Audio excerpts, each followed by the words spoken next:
오늘은 대강절 세 번째 주일입니다. 이 세 번째 주일을 맞이해서 우리들은 마태복음 1장 18절에서 25절의 말씀을 근거해서 구원자 예수 그리스도께서 우리와 함께 계십니다 라고 하는 제목을 가지고 함께 하나님의 말씀을 생각해 보기를 원합니다. 여러분들은 대강절이라고 하는 이 단어를 들으시면 어떠한 의미로 다가오고 계십니까? 이 대강절이라고 하는 이 단어의 의미는 누구에게 오다라고 하는 어드벤투스라고 하는 이 라틴어에서 유래된 단어인데 도착, 오다라고 하는 의미를 가지고 있습니다. 그리고 또한 이 대강절이 우리에게 전례되어지고 우리의 전통이 되어진 것은 6세기 중엽에 그레고리우스 1세에 의해서 우리에게 정착이 되어졌는데 예수님께서 이 땅에 오시기 이전인 4주 전을 기약해서 이 시간 동안에 예수님께서 이 땅에 오신 목적과 그리고 또한 다시 오실 예수 그리스도를 우리가 기다리면서 믿음과 신앙 안에서 하나님께서 예수 그리스도를 이 땅에 보내셨다고 하는 사실을 기억하고 깨닫는 시간이 바로 이 대강절의 시간입니다. 그러므로 우리들은 이 대강절의 시간을 보내면서 예수 그리스도께서 우리를 위해서 오셨다고 하는 사실을 기억하고 그리고 또한 예수 그리스도의 다시 오심을 기약하면서 이 절기를 보내야 합니다. 자, 그러면 우리들은 쉴만한 물가교회를 개척하고 첫 번째 맞이하는 이 성탄절을 우리가 준비하고 있는데 사랑하는 성도 여러분, 여러분들은 대강절을 기약하면서 사복음서에 기록되어져 있는 예수님의 탄생 기사를 어떻게 읽고 계십니까? 우리에게는 사복음서가 주어져 있고 그리고 이 사복음서에는 예수님의 탄생에 대해서 우리에게 혹 짧게 그리고 또는 길게 그리고 또한 다른 방법으로 우리에게 설명을 하고 있습니다. 이 부분을 우리가 아주 짧게 생각을 해 보기를 원하는데 가장 먼저 기록이 되어진 마가복음의 말씀을 보면 마가복음 1장 1절 말씀에 아주 짧게 기록을 하고 있는데 이 말씀을 제가 대신해서 읽겠습니다. 하나님의 아들 예수 그리스도의 복음의 시작이라. 하나님의 아들 예수 그리스도의 복음의 시작이라 라고 마가는 기록을 하고 있습니다. 달리 말씀을 드리면 마가는 예수님의 탄생 이 기사를 구체적으로 기록을 하지 않고 있고 이 단 한 줄로 기록을 한 다음에 세례 요한의 이야기로 넘어가고 있습니다. 왜 마가는 이렇게 짧게 한 줄로 하나님의 아들 예수 그리스도의 복음의 시작이라고 설명을 하고 있을까 생각을 해 보셨습니까? AD 64년 7월 18일이라고 하는 날짜가 이 로마의 시간 가운데에서 가장 중요한 시간 가운데가 하나입니다. 그 이유는 AD 64년 7월 18일에 로마의 대화재가 일어났기 때문에 그렇습니다. 그리고 이 로마의 대화재를 네로가 스스로 냈는데 이를 계기로 해서 기독교인들을 탄압하고 박해하기 시작했습니다. 바로 그때에 로마의 감옥에 갇혀 있었던 인물이 누구입니까? 바로 사도 바울입니다. 사도 바울은 자신의 마지막의 인생 가운데에서 누가와 함께 있었고 그리고 또한 누가를 통하여 마가가 자신의 마지막 임종을 바라보기를 원해서 그를 초청하고 있는 모습을 우리는 알고 있습니다. 그리고 사도 바울이 로마의 황제 네로에 의해서 AD 64년 후반이나 65년경에 참수형을 당하게 되어집니다. 그리고 그 모습을 바라봤던 자가 바로 마가입니다. 그는 그의 마음 가운데에서 다급함이 있었습니다. 그리고 복음을 증거해야겠다.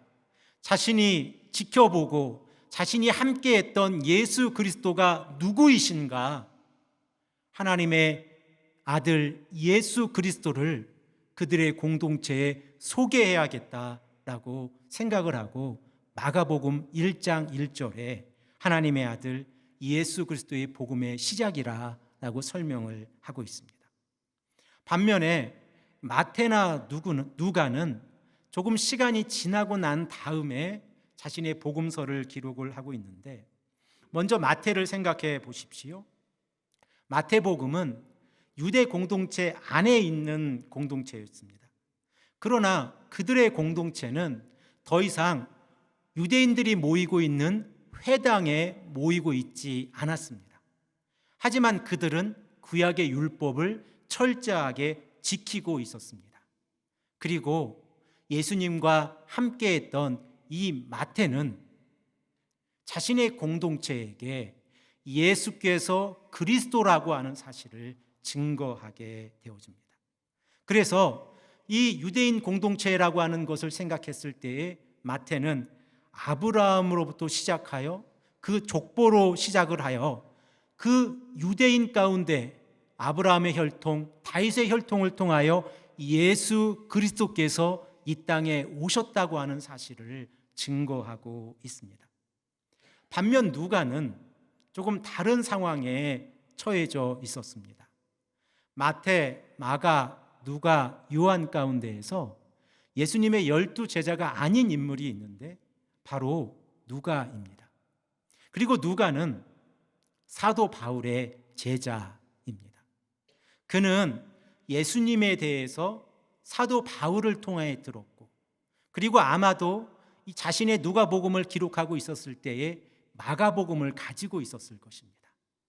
그리고 이 누가는 자신이 예수님의 행적을 직접 눈으로 확인하지 못했기 때문에 누가복음 1장 3절 말씀을 보면 예수 그리스도의 모든 사역을 근원부터 자세히 미루어 살펴보았고 그리고 누가복음을 기록했다라고 설명을 하고 있습니다.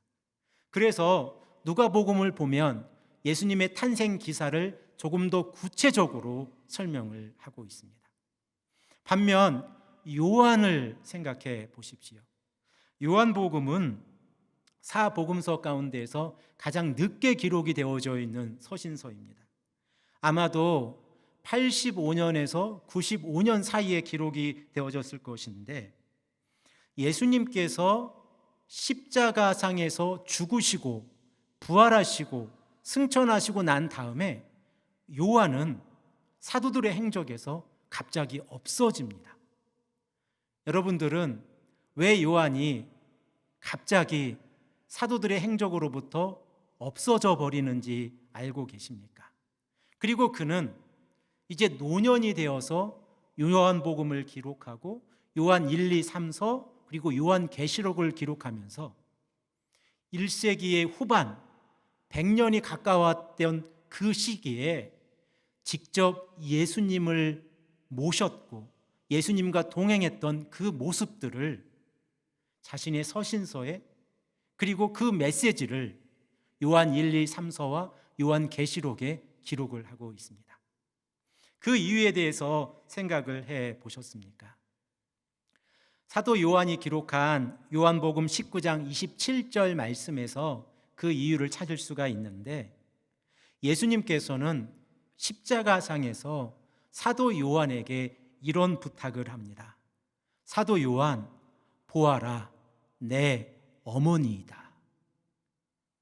예수님의 이 메시지를 듣고 난 이후에 아마도 사도 요한은 제가 생각하고 있는 그 시간으로는 60년 정도의 시간을 마리아를 섬기는데 헌신했습니다.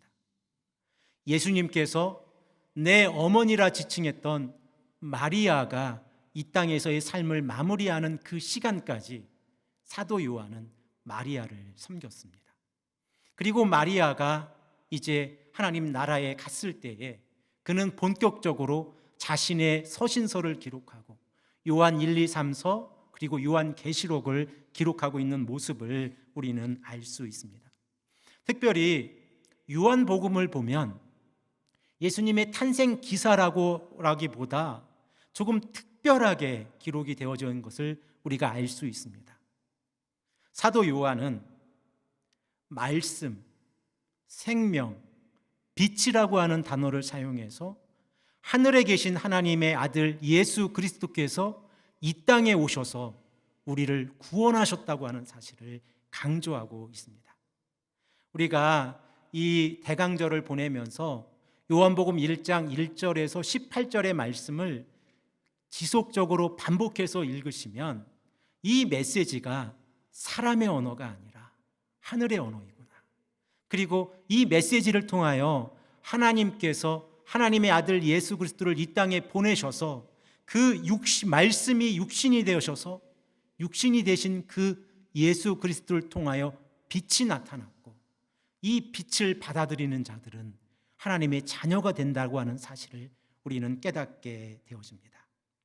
이렇게 사복음서는 각각의 처해져 있는 역사적 상황에 따라서 복음서가 그 기록이 되어져 있고 예수님의 탄생 기사 또한 이를 기준으로 기록이 되어져 있습니다. 오늘은 특별히 올해에는 우리가 마태복음을 중심으로 해서 예수님께서 태어나신 이 탄생 기사에 대해서 생각을 해 보기를 원합니다. 제가 이미 언급해 드린 바와 같이 마태 공동체는 유대인 공동체였습니다. 그리고 이 유대인 공동체 안에서 그들이 가장 기다리고 있었던 사람이 누구입니까? 바로 메시아입니다. 기름 부음을 받은 자라고 하는 뜻을 가지고 있는 메시아를 가장 기다리고 고대하고 있었던 공동체가 유대인 공동체입니다. 그리고 이 공동체는 지속적으로 예수 그리스도를 메시아로 인정하고 있지 않았고, 그리고 마태를 중심으로 하여 회당으로부터 벗어난 공동체는 예수 그리스도를 메시아로 인정하고 있었다는 사실을 우리는 알고 있습니다. 자, 그러면 왜 유대인들은 예수님을 메시아로 인정하고 있지 않았습니까? 그들은 오랜 시간 동안에 포로 생활을 했고, 그리고 노예 생활을 했고, 고통과 착취 가운데 살고 있었습니다. 바로 마태가 유대 공동체 안에서 이 복음서를 기록하고 있었을 때에도 로마의 지배 아래에 있었기 때문에 그들은 다윗 왕조와 같은 왕이 다시 나타나서 유대인들을 위해서 왕이 되어서 메시아가 되어서 다윗 왕조의 영광을 다시 보겠다고 하는 그러한 꿈을 가지고 메시아를 기다리고 있었던 공동체가 유대 공동체입니다. 하지만 마태는 이 유대 공동체를 향하여 너희들이 기다리고 있는 메시아가 그러한 정치적인 메시아가 아니라 하나님과 인간의 관계를 회복시켜 주시는 예수 그리스도가 메시아라고 하는 사실을 전파하고 있는 것입니다. 자, 그러면 우리들은 유대인들이 생각하고 있는 이 메시아 상에 대해서 조금 생각을 해 보기를 원하는데, 역대하 6장 42절 말씀을 보면 솔로몬이 왕위에 오르고 난 다음에 기도하고 있는 모습을 우리는 알 수 있습니다. 그리고 이 기도의 모습 가운데에서 솔로몬이 어떠한 모습으로 자신의 왕위를 이끌어 갈지를 기도하고 있는 모습이 역대하 6장 42절 말씀에 기록이 되어져 있는데, 우리 다 함께 이 말씀을 읽겠습니다. 주보 앞면에 보면 말씀이 기록되어져 있습니다. 이 부분을 참조해 주시기를 바랍니다. 우리 다 함께 역대하 6장 42절 말씀을 읽겠습니다. 여호와 하나님이여, 주의 기름 부음 받은 자에게 얼굴을 돌리지 마시옵고 주의 종 다윗에게 베푸신 은총을 기억하옵소서 하였더라. 곧 하나님께서 기름 부음을 받은 자, 곧 메시아에게 얼굴을 돌리지 마시고 다윗의 영광을 재현시켜 주시옵소서라고 솔로몬이 기도하고 있는데, 이러한 모습을 우리는 유대 공동체, 유대인들 가운데에서 찾아볼 수 있습니다. 그러나 마태는 정치적 메시아가 아니라 하나님과 인간의 관계를 회복시켜 줄 메시아를 말씀하고 있습니다. 마태는 자신의 공동체 안에서 예수님의 순환과 십자가의 고난을 통하여 하나님의 나라가 회복되어질 것인데 바로 그가 예수 그리스도라고 선포하고 있는 것입니다. 사랑하는 성도 여러분, 이제 우리가 신앙생활을 하다 보면 몇 가지 단어들을 히브리어로 또는 아람어로 또는 헬라어로 알게 되어집니다. 제가 한번 퀴즈를 내보겠습니다. 여러분, 마시아흐라고 하는 단어를 들어보셨습니까? 마시아흐. 이 단어가 구약 성경 히브리어로 표현하는 메시아라고 하는 단어입니다. 그리고 우리가 사용하고 있는 이 메시아라고 하는 단어는 아람어입니다. 그러니까 히브리어로는 마시아흐라고 발음을 하고 이 단어가 아람어로 발음이 될 때에는 메시아라고 발음을 합니다. 자, 그러면 마시아흐, 메시아가 헬라어로 기록이 될 때에는 어떻게 기록을 하겠습니까? 알고 계십니까? 그리스도, 예, 맞습니다. 그리스도라고 하는 그 의미가 기름 부음을 받은 자라고 하는 의미이고, 마태는 마태복음 1장 1절 말씀에 예수 그리스도라고 하는 단어를 사용하고 있습니다. 그러니 이 복음서를 처음 들었던 마태 공동체에게 예수가 메시아라고 전파하고 있는데 그 메시지가 얼마나 강력했겠습니까? 자신들이 그렇게 기다리고 있었던 메시아가 예수라고 마태가 강조하고 있는 겁니다.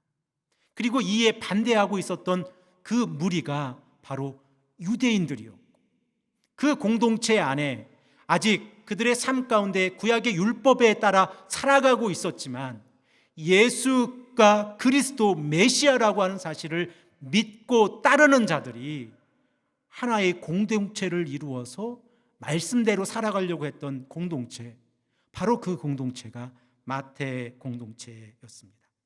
자, 그러면 이제 오늘 우리가 마태복음 1장 18절에서 25절까지의 말씀을 읽었는데 이 18절에서 25절의 말씀을 통하여 마태는 예수가 그리스도라고 하는 사실을 어떻게 증명을 하고 있습니까?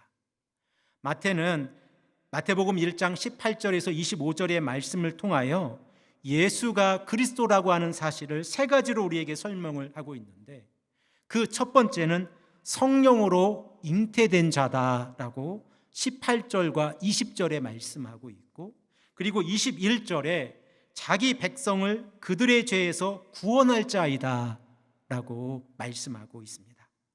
그리고 23절 말씀에 하나님이 예수 그리스도를 통하여 우리와 함께 계신다라고 하는 증거로 우리에게 말씀하고 있습니다.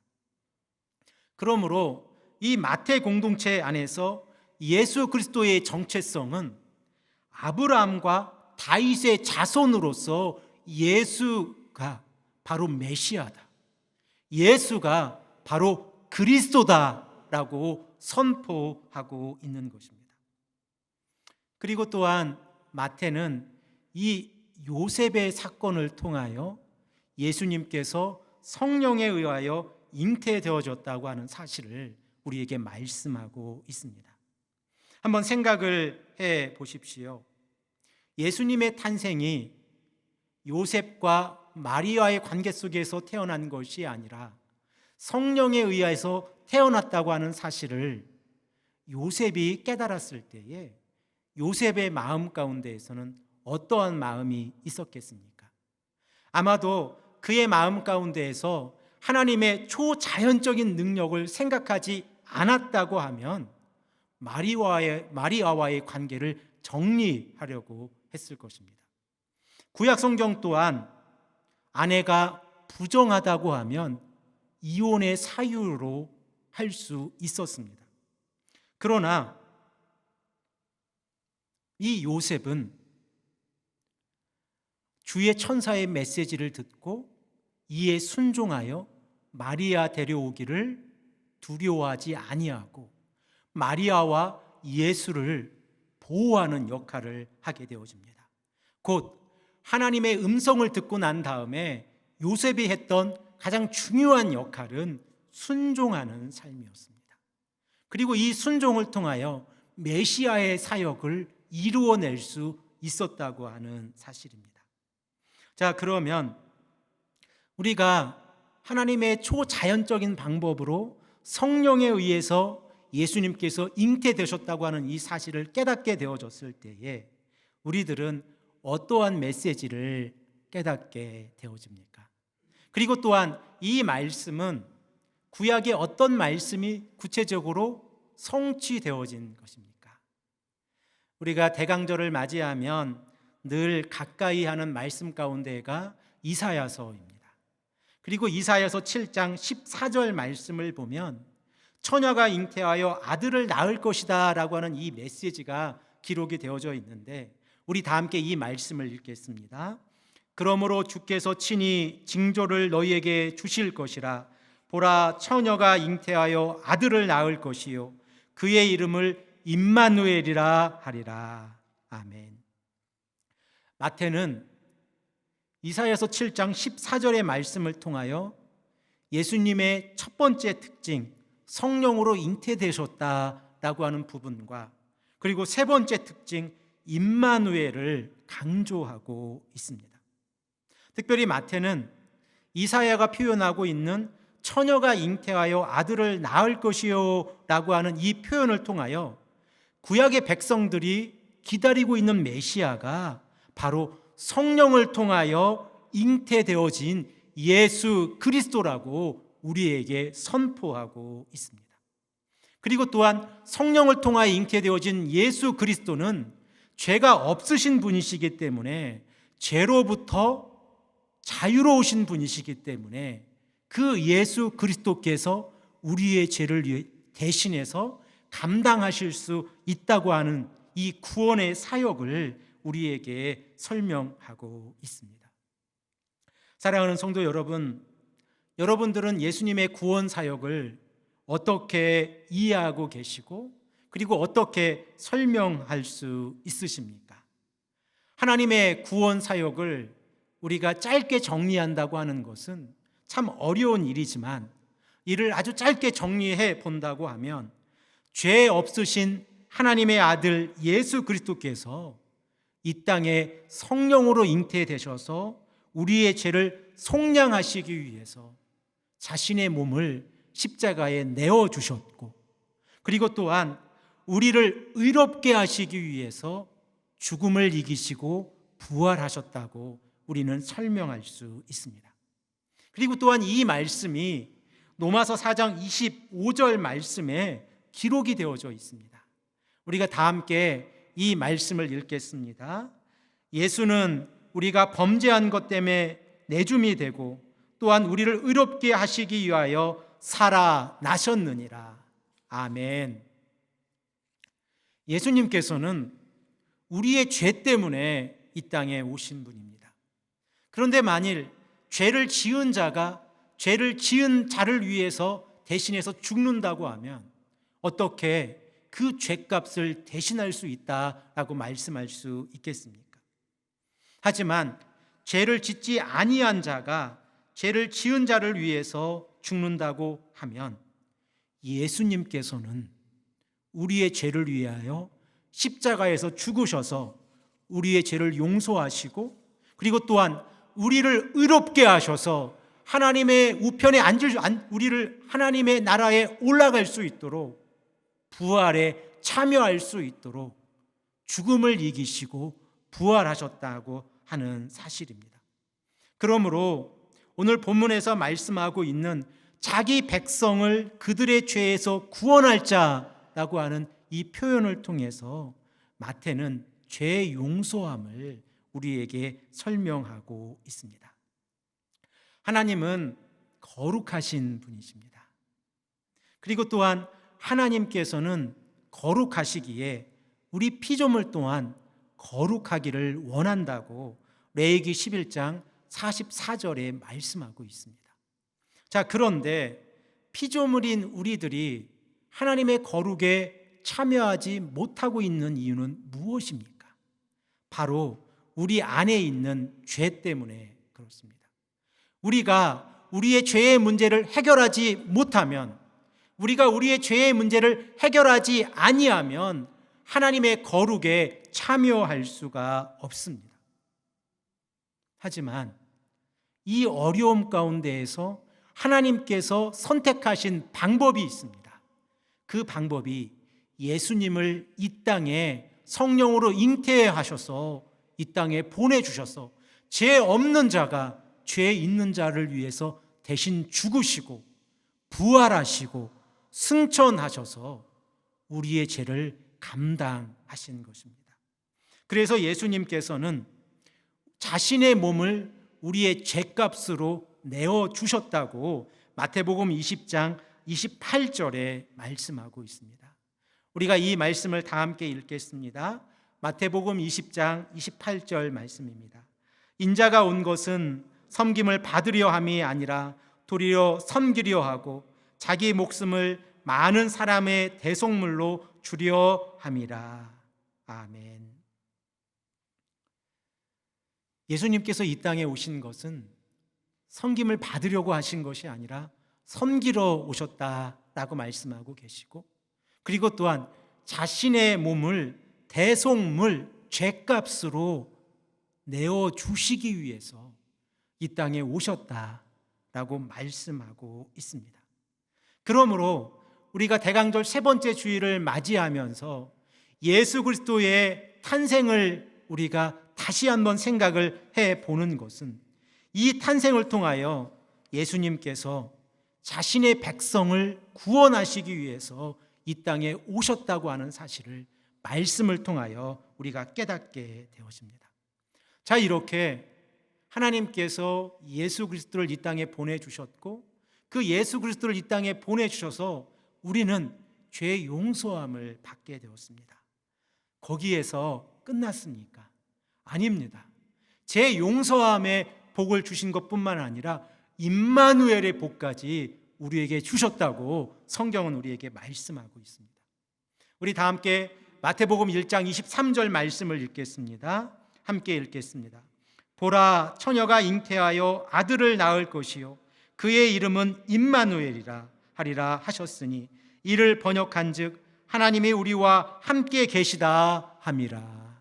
아멘.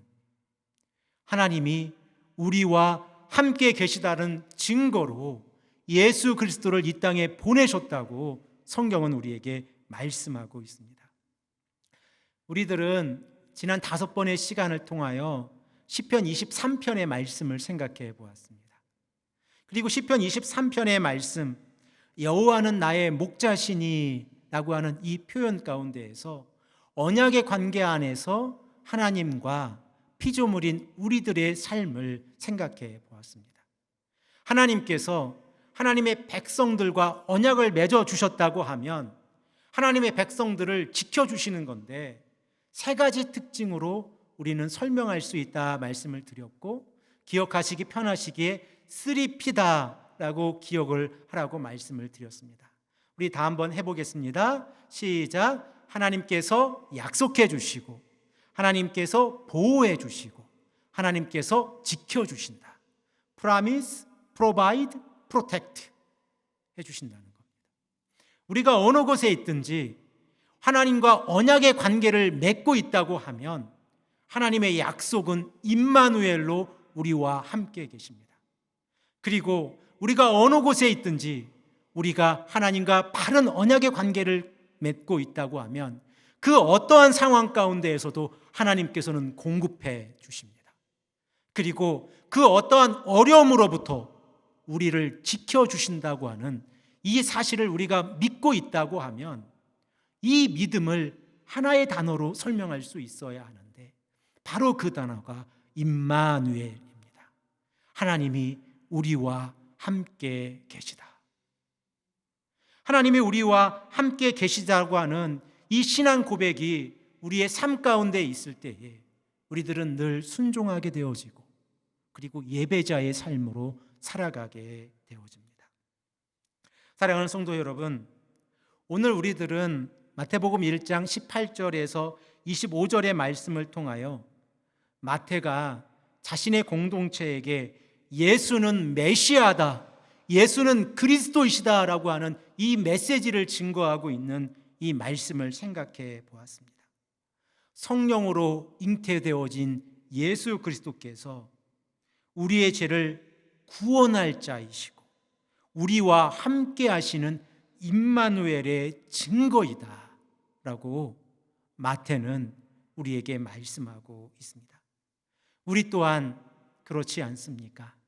이 대강절을 보내면서 성탄절이 그저 즐겁고 신나는 그러한 기간이 아니라 예수님의 십자가의 보혈과 부활의 사건, 그리고 하나님의 사랑을 다시 한번 되새기고 다시 한번 우리의 신앙을 점검해야 될 시기, 바로 그 시간이 대강절입니다.